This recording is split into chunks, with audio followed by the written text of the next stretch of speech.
if you're willing to be helped, I believe that I can help you. I believe that wisdom is that ability to use knowledge skillfully, and that together, if you have a trusting heart and that you're really wanting to be transparent with me, I believe that together we could find that question, why, and answer it with a big answer.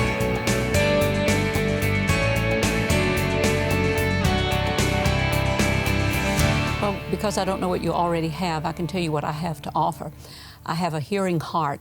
I have the ability to transcend facades and to see you in your complete and absolute fullness, and that the things that may be of our nature that may not be consistent with perfection are not an area that causes me conflict. So I have the ability to see with the eye of one that sees the beauty and create by calling the things that are not as though they were.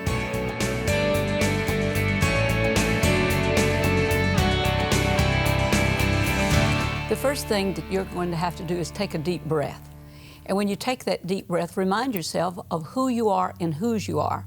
If you don't understand your identity, then immediately, if you're not settled in your heart, this is what I have been called to, this is what I've been called for, and I'm never going to be in a situation that if I'm moving faithfully in that direction, doing all that I know to prepare myself for it, that when I get before the people I need to speak to or encourage or to edify, whatever the purpose of that particular meeting is, I have to know who I am, and I have to be pleased with that person. You know, we are living in an age where identity theft is going everywhere. There's somebody, if they can get your identity, then they can get your goods, they can buy a house with your credit, they can buy cars, they can do all kinds of things and mess you up if somebody steals your identity. Now, you have to not allow your identity to be taken away, and really the only person can take it away is you, because as you perceive yourself, that is going to give you the confidence to be able to stand and do that which you have been created and fully equipped to do. Champions live differently than ordinary people.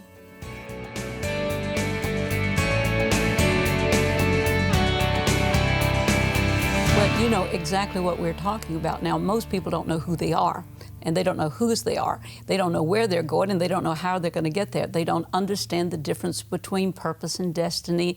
They don't understand lineage. They don't understand legacy. There are a lot of things that they roll into one concept. So mentoring and coaching helps people to identify, put some terms on there. A very wise person told me one time, says that, you know, that you have word recognition but not word understanding.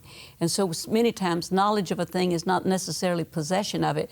We will think we know something, but until it becomes a viable experience in our life, it really cannot benefit us or others. So in coming to the place that I find with most people, what they are looking for is endorsement. And they have to feel that the person that they're talking to is for them, not just correcting them. Correction can become rejection if we're not open and begin to trust the person that we're talking to. And that takes a little process. I believe I'm gifted to do that, and I believe it's a gift that God gave me. I really love people, and I enjoy helping them through crisis.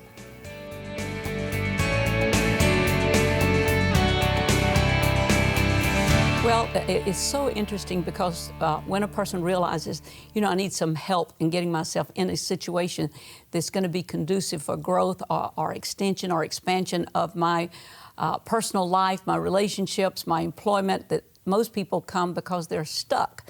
You know, a rut is no more than an open-ended grave. They desire to have benefit, but they have not understood what procedure to take. And these are bright, accomplished people. I have wonderful clients that are, they're not people that are slackers in any way whatsoever, but they've hit a wall. I found out, you know, when in my own life, when I said, I've hit a wall, and I felt in my heart, I heard a resounding voice that said, this isn't a wall at all, it's a call. Get up, step to another level. And I needed help to step to another level. The people that come are people that are in transition. We call that the mean time, and sometimes that's the meanest time at all, because what we're having to do is allow ourselves to disengage from what is familiar so that we can learn how to do things in a more effective, more profitable way for our life. And we become defensive about holding on to things that were once precious to us. This is an interesting event that I had, we were building a building and the ceilings were 24 feet high, so we had to have scaffolding brought in order to put the beams in the ceiling, and then of course we had to keep the scaffolding there. Anything that had to be done in the high places required scaffolding. Scaffolding was such an absolute essential, necessary part in the developing of the building that I was building. Once the building was built, it was essential that the scaffolding be removed because now it would become a hindrance for what the creation of the building was for. In people's lives, I'm challenging them to say, let's identify the scaffolding in your life, things that you're still trying to put a pretty curtain over and make it fit into your decor.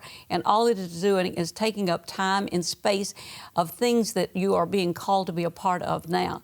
And so teaching people, that's the majority of things. When you talk a list of things, there are many things, but most of it, people do not know how to embrace change, and they need help with that. They need to understand how to have necessary endings so they can have new beginnings. I was recently asked by a very wise person that I have great regard and honor for. We were celebrating her 86th birthday. And she candidly looked at me. She's one of these choleric bottom line people. And she says, well, Missy, what are you going to do with the rest of your life? And why are you going to do it? And the thought didn't even have to filter into my mind. I said, I want to spend the remaining time that God has given me on this earth finding those joints in my life, those people that cause me to function in a fuller capacity, people that I can be a blessing to and they can be a blessing to me. I know that proximity produces power. I want to be with people that can hear the frequency of my voice, that it can connect with things that God has already spoken to them. I want to take the wisdom, that ability to use knowledge skillfully and pour forth like rivers of life going into other people. I want to equip people. I want to cause them to know that they are wonderful and marvelous and accepted, and that to release them into the fullness of what they have.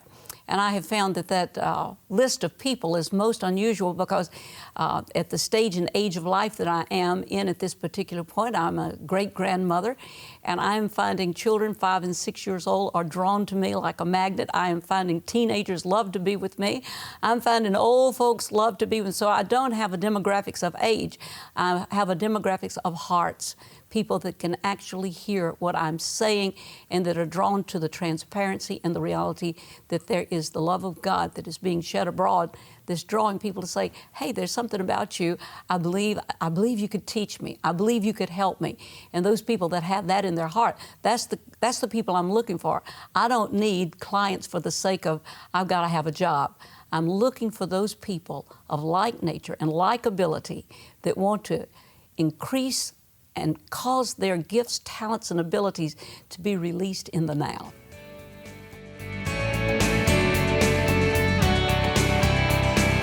I found that influence is very, very significant and important in life. And a good influence causes your character, your ability, your giftings and everything to become a positive thing. You have the ability to be a positive influence. And influencers are magnanimous, they're outgoing. Then you have influencers that are negative and harsh and hard. And we have to choose those people that we are drawn to. And so in the selecting of clients, I have people that call and say, can you help me? And I realize they don't have the ear to hear what I'm saying. The core of my being is that I'm looking for those teachable moments. I'm looking for people that I don't have just a client relationship with. I am interested in their life.